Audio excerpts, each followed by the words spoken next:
I'm riding through the back like hey, watch that on the beat, bro.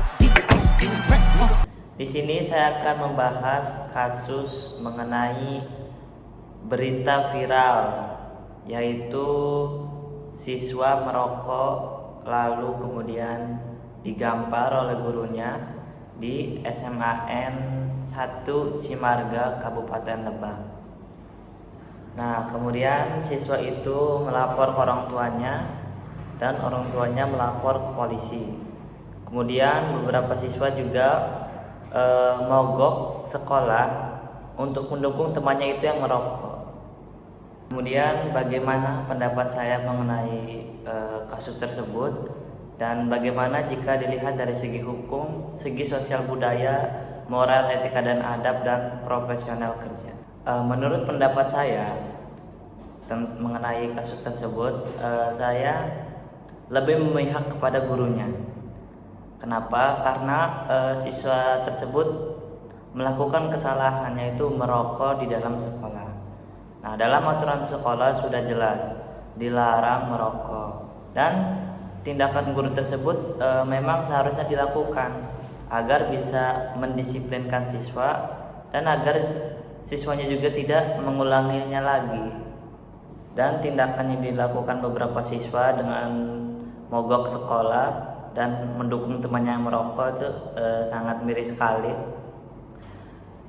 Malah mendukung temannya yang merokok yang jelas-jelas salah.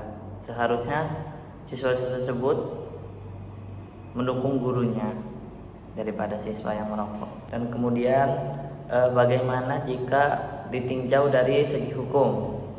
Di sini jika benar ada tamparan atau kekerasan fisik, maka secara hukum bisa masuk ke dalam pasal 351 KUHP tentang penganiayaan. Pasal 351 ayat 1 KUHP, penganiayaan diancam dengan pidana penjara paling lama 2 tahun 8 bulan atau denda paling banyak 4.500.000. Namun perlu dibuktikan dulu bahwa tindakan guru atau kepsek benar-benar merupakan kekerasan yang menimbulkan rasa sakit atau luka fisik. Kalau hanya berupa tepukan ringan sebagai bentuk teguran disiplin, seringkali tidak memenuhi unsur pidana, apalagi jika tidak ada niat jahat dan tidak ada luka. Di sini juga jika dimasukkan ke dalam hukum, masuk ke dalam hukum pendidikan, guru dan kepala sekolah juga terikat oleh Undang-Undang Nomor 14 Tahun 2005 tentang guru dan dosen. Kemudian Kode Etik Guru Indonesia PGRI. Yang ketiga, Kemendikbud Nomor 82 Tahun 2015 tentang pencegahan dan penanggulangan kekerasan di sekolah. Nah, dalam aturan ini, guru tidak boleh menggunakan kekerasan fisik atau verbal terhadap peserta didik. Tapi di sisi lain, peserta didik juga wajib menaati tata tertib sekolah, termasuk larangan merokok yang dilakukan siswa SMAN 1 Cimarga ini di lingkungan sekolah. Kemudian selanjutnya ditinjau dari segi sosial budaya, kasus siswa merokok lalu melapor guru menunjukkan adanya pergeseran nilai norma dalam masyarakat. Dulu guru sangat dihormati dan dianggap berhak menegur murid yang melanggar. Kini masyarakat lebih menekankan hak individu sehingga teguran keras sering dianggap salah. Peristiwa ini juga mencerminkan menurunnya rasa hormat dan kepercayaan guru, siswa dan orang tua. Dalam budaya Indonesia yang menunjung sopan santun dan kedisiplinan, seharusnya setiap pihak saling menghargai agar hubungan di sekolah tetap harmonis dan beradab.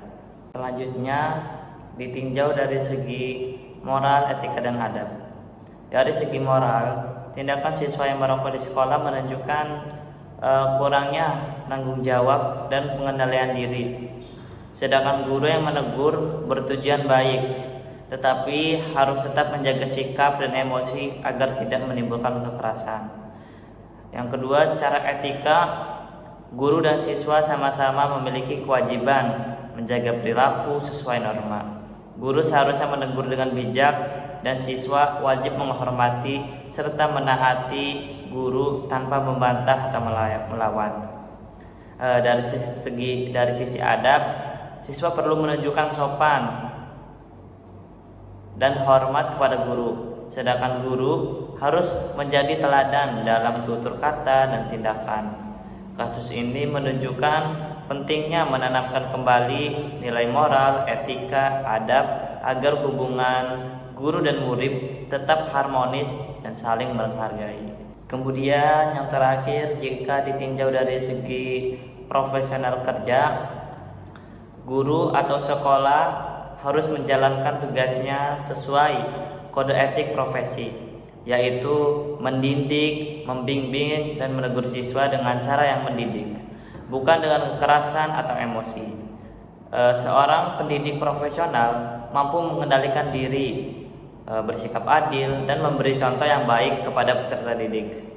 Sementara itu, siswa juga perlu bersikap profesional sebagai pelajar, yaitu menaati aturan sekolah dan menghormati guru sebagai pembimbing. Kasus ini menunjukkan pentingnya sikap profesional dalam dunia pendidikan agar pembinaan berjalan dengan bijak tanpa menimbulkan konflik antara guru dan murid. Nah, mungkin itu saja dari saya. Kurang lebihnya mohon maaf. Wabillahi taufiq wal hidayah. Wassalamualaikum warahmatullahi wabarakatuh.